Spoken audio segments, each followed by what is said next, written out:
I got a call one day from my daughter, Linda, who's the mother of my grandchildren. And she said, "Hi, Dad." I said, "Hi, Linda." She said, "Just a moment." And it sounded like she put the phone down on the table. Then I heard this clapping. So she picks up the phone. She says, "Daddy, did you hear that?" And I said, "Yes." She said, "That's in case you haven't gotten any applause lately." So when I call Linda tonight or tomorrow, I'll be able to tell her she doesn't have to clap for me on the phone, right? Got plenty of applause in Dallas, Texas. I appreciate that. Okay, let's go back to work. If you're ready, say I'm ready. Gosh, I'd like to take you with me as my traveling audience around the world. Wouldn't that be fun? Pack your bags. Okay, let's finish up now with personal development. The three parts we got into first was physical, take care of yourself, the physical support system you need to make dreams come true, to turn ideas and imagination and faith into reality. Second was spiritual. If you are a believer, study, practice, and teach. Now, third is the mind. Just a few little pointers on the mind. Here's number one. It needs to be nourished. Needs to be fed. There's an Old Testament phrase that says humans cannot live just on bread alone or food alone. Dogs can, a crocodile can, a spider can. Humans cannot exist just on food. Here's what it says. Humans also need words. Words nourish the mind. Words give life. Words create insight. Because there's more than one way to see. If we see with our eyes, we call that sight. But there's another way to see called insight. That's why we come, gather for a couple of days, attend the classes, go to the training, read the books, do all the stuff, is to develop more insight. Letting our mind be nourished to think, ponder, and wonder, and conceive ideas, projects, purpose, give structure to something for the future, whether it's better health or better career, better future. Next, the mind needs to be exercised. And we talked a bit about that earlier. Exercised by debate. Exercised by reading both sides of the debate, both sides of the question. America had the big debate. Well, all who believed in capitalism had the big debate with communism for about 80 years. The communists said, capital belongs to the state, not the people. And we debated them and said, no, capital belongs to the people, not the state. And that was known as the Great Debate. Communism said, no, people are too dumb and stupid to know what to do with capital.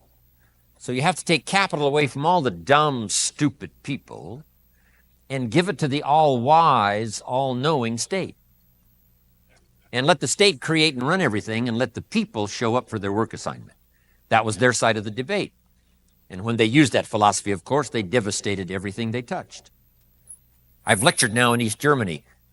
They say it's going to take $1 trillion to clean up East Germany. They've spent $500 billion so far. They got $500 billion yet to go. The devastation of both lives and treasure that was left by such a diabolical philosophy that capital belongs in the hands of the state, not the people. We said, no, capital belongs in the hands of the people. That's where the creative energy is, to take goods and services to the marketplace, build a dynamic society second to none, become the envy of the world. The safety of capital is capital in the hands of the many, not the few. It's just like power. Capital is like power. Power tends to corrupt. Ultimate power tends to corrupt ultimately, absolutely. Stalin and Hitler had absolute power, allowed for no debate. Of course, power tends to corrupt early. When a 3-year-old child hits another 3-year-old over the head because he's a little bigger and a little stronger, power now has begun the corrupting process. And unless this 3-year-old is restrained, he'll do it again. Unless he's further restrained, he'll probably enjoy it. So now he must be restrained and taught by whatever method to drive that dark side of his nature into a small corner. Because power starting to corrupt a small child is the beginning of an uncivilized person. And all we have to have is enough uncivilized people, and we have an uncivilized society. Fortunately for us in our lifetime and the places we live and where we've come from, we live in what we call a civilized society. And here's why. Most have chosen to do the right thing. Most citizens of the countries we represent have chosen to be civilized. But civilization is something we must continually work at. Because in the opposites in conflict not only goes on outside of us, it goes on inside of us. The corrupting influence of power, the misuse of capital. So the great debate is on, and this is part of mental exercise, the great debate. Major life issues, major political issues. Don't leave yourself out of the great debate. One, the mind needs to be nourished by ideas. Second, it needs to be refined and stimulated and exercised by debate.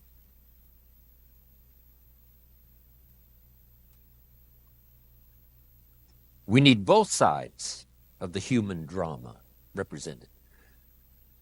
The reason why the Bible is such a classic book in studying all kinds of stories is because the Bible is full of stories on both sides, the evil side and the good side.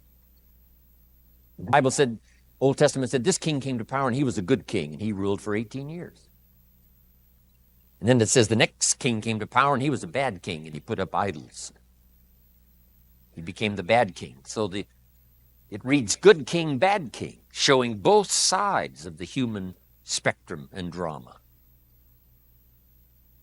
Some stories that we read in the Bible of people to admire, others are people to despise. In your library, you need a book on Gandhi and you need a book on Hitler. One book to show you how noble someone's aspirations can be, and the other book to show you how despicable and how evil someone's goals can be. Both sides we study good and evil, one we love and one we hate. We study illness, we study health.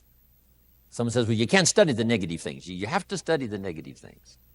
You have to give voice to and mind to and time to both sides of the issue so that you can strengthen your side of the argument. In raising our kids, we have to pose both sides. What's the dangerous side and the safe side? In one of the seminars that I'm sure some of you have attended, I talk about philosophy that makes the difference. Philosophy does two things, each person's personal philosophy. So jot this down. Our personal philosophy does two things. One, helps us to see the dangers on one side so we can avoid or minimize those. Then our personal philosophy needs to be developed so we can see the opportunities on the other side so we can maximize those. And for the balance of your life, that's going to be the twin challenge in developing ideas and philosophy and strengthening all of it so that you can avoid the dangers, maximize the opportunities. Because the dangers never go away. The dangers to our ship of state called the country. The danger to the enterprise, the danger to the corporation. Dangers always lurk, both inside and out. Dangers lurk on the inside of our own mind. When I was a kid, they used to have those little cartoons of a little boy with a gremlin on one side and a little angel on the other side. And the little devil, the little gremlin said, go ahead and do it, it's okay. Little angel said, no, no, no. So when kids are young, they've got this debate to engage in. Should I or shouldn't I? One voice says, go ahead, and the other one says, no, no. So we hope as the years pass and as the classes pass, and as we go from grade 1 to grade 2 to grade 5 to grade 10, we will learn more, as Abraham said, to listen to the better angels of our nature, to appeal to our conscience, and let our conscience help, along with God and whatever else you belong in that has good influence on helping to make right decisions, avoiding the evil one, avoiding the danger, the dark side, and appeal to ourselves to engage in the positive side, the opportunity side. The battle of the mind is significant for us every day, what to think, what not to think. My mentor, Mr. Shove, said, stand guard at the door of your mind. And you decide what enters. You decide what to fill up your mind with, because it becomes the material with which you build your future.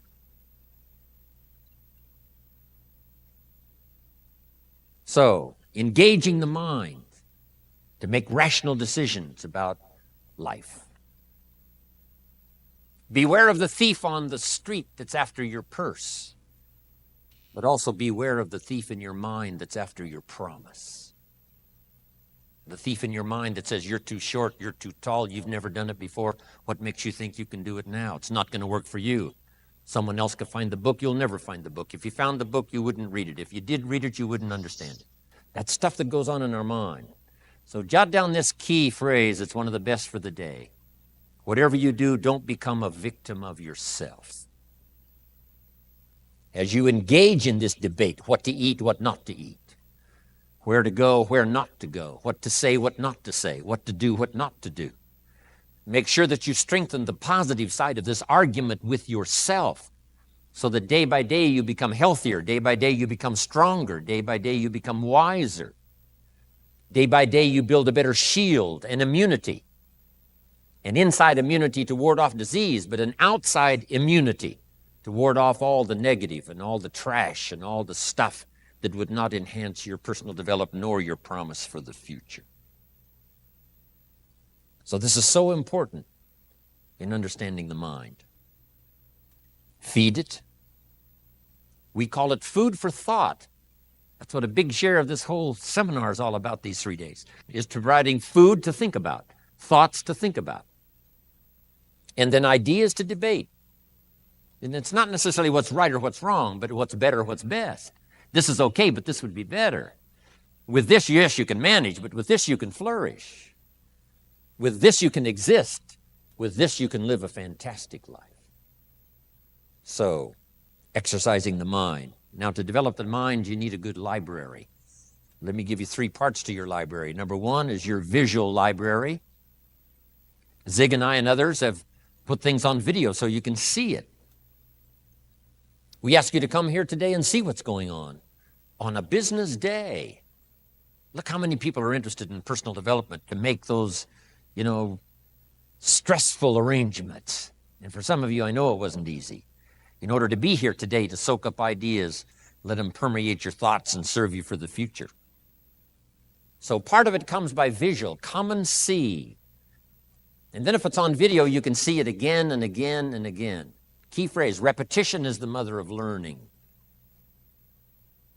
Repetition is where if we hear it again, we see something we didn't see when we heard it the first time. We see something different that we didn't see the first time. Next is your listening library. Zig Ziglar's right. Turn your car into a mobile classroom.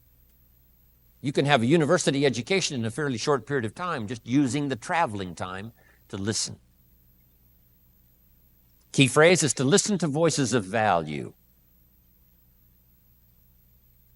Discriminate in your listening time. Listening to someone of reputation, someone who has good ideas, someone that's been recommended that has some value. Don't waste your time listening to things that don't count much. We need a bit of entertainment, but a whole lot of it that's being presented today we could do without. Hey, there's some things that are not worth spending the time. They create more poison than they do benefit. So be careful. If somebody says to me, these eggs are rotten, I'm not going to make an omelet and fry it. I'm going to take their word for it.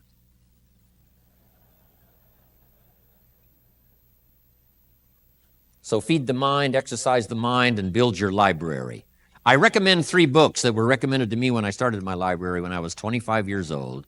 In those accelerated days of personal development, for me, about 7 years worth.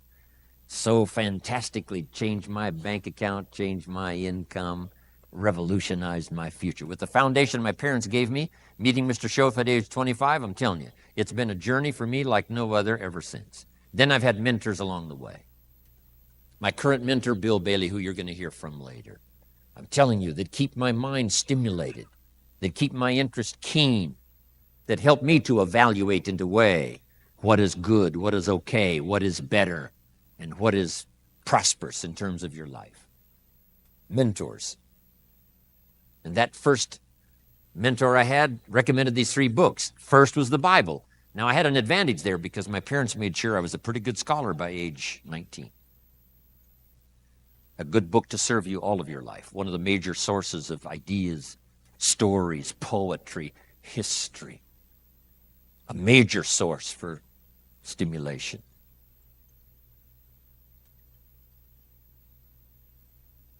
Next, he recommended the book called Think and Grow Rich by Napoleon Hill. Think and grow. Good words, think and grow and rich. I went for it. Got the book. Paid less than 50 cents for it. Some of the ideas in it changed my life. Next, Schoaf recommended the book The Richest Man in Babylon by George Clayson. Helped me become a millionaire by age 32. Totally changed my economic future. Just the ideas in a simple little book. Amazing. Then he recommended something for me to listen to by Earl Nightingale called The Greatest Secret. That was my listening library to begin with. The Greatest Secret by Earl Nightingale. I listened to it over and over again. I wore out 2 or 3 of those big old 78s. Now it's easy. From Nightingale Conant, you can get it on cassette, and you can get it on CDs. But back then, it was the big 78. So your listening library and your visual library. Next now is your reading library. And we won't go through a whole list of the best books, but here's a good book to get if you want a good list of the best books. It's called How to Read a Book. Simple. How to Read a Book by Adler. Chief editor of the Encyclopedia Britannica, Mortimer Adler. He wrote a book called 6 Great Ideas that's excellent. He wondered, are ideas tangible? Are ideas real? Or are they nothing? And we discussed earlier, they can't be nothing. They have to be something. But he wrote this book, along with another author, How to Read a Book. Now, if you master this book, you can get so much more from a book. Now, it's a kind of a tough book to get through, but it'll give you some ideas on how to take a book and get the most out of it. Take a book and get the most out of it. But in this book is also a list of what he calls are the greatest books ever written. And I've used that book, that list, as a centerpiece for my library. It's got the classics, which I missed. I only went to 1 year of college, so I missed a whole bunch of stuff. I started making up for that by collecting these best books ever written. Interestingly enough, on that list is Old and New Testament. On every scholar's list, East or West. You just can't miss those as major sources. In addition to that, there's a book called Lessons of History, written by Durant. And I offer it because it's one of the classic writings of all time.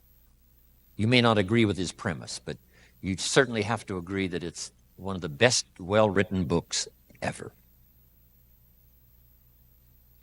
He and his wife wrote about 11 volumes on civilization. Take a speed reading course, you can get through those.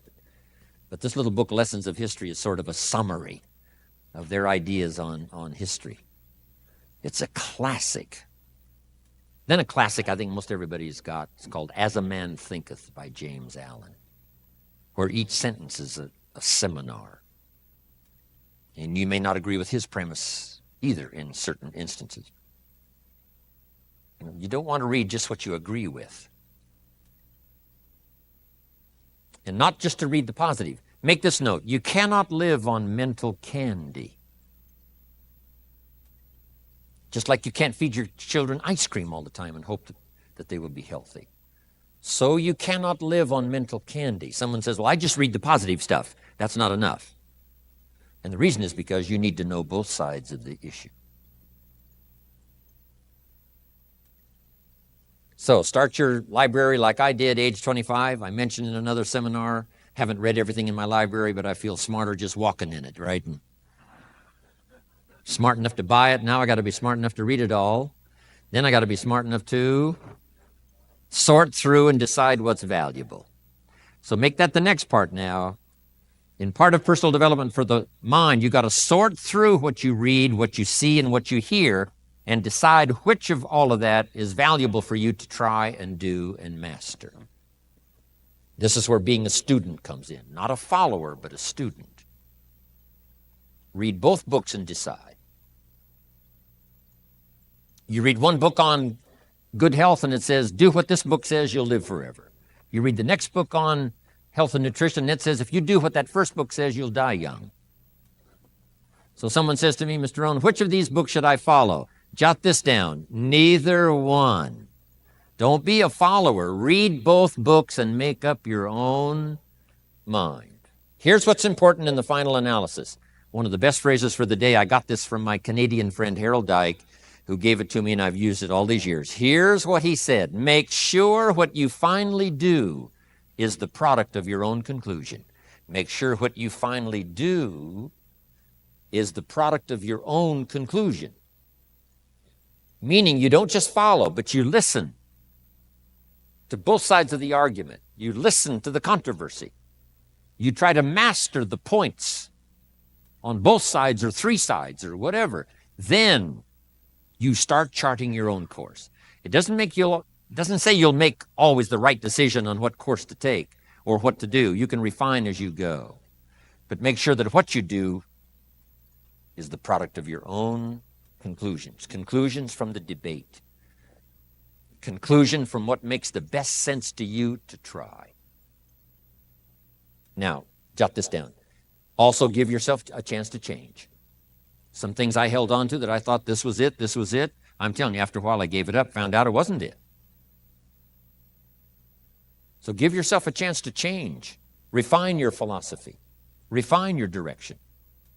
If you'll give yourself a chance to do that, here's what will happen down the road a ways. A new door will open that you haven't discovered before. Give yourself a chance to change. Reevaluate.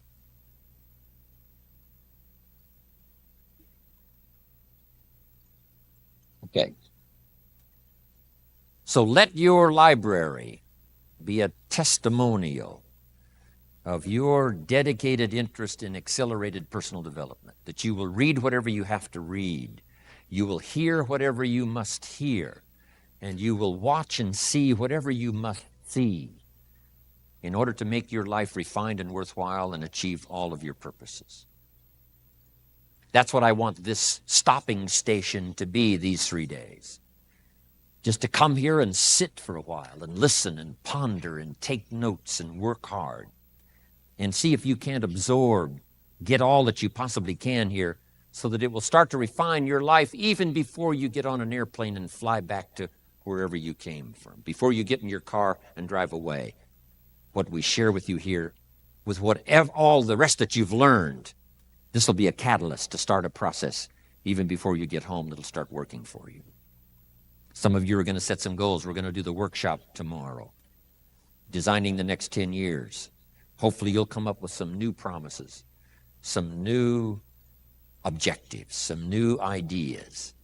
And by the time we're finished here, these 2-3 days, I'm telling you, you'll see yourself able to accomplish 2 times, 3 times, 5 times more than you ever thought was possible, which will make this cost of this seminar a small price to pay.